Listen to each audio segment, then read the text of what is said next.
வேரோடு அள்ளிக்கொள்ள காம்போடு கிள்ளிக்கொள்ள கண்ணே என் கையிரண்டும் காவுதே. பூமாலை தாங்கிக் கொள்ள பொன்தாலி வாங்கிக் கொள்ள இப்போது என் கழுத்து ஏங்குதே. அங்கங்கே தொட்டுக்கொள்ள அச்சாரம் இட்டுக்கொள்ள எப்போதும் இந்த உள்ளம் ஏங்குதே. அட மச்சானே இன்னும் என்ன பேச்சு?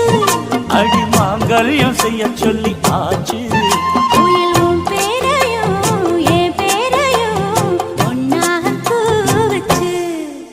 அடி மீனா பொண்ணு மாசியில் போட்டா மாறா பொண்ணு.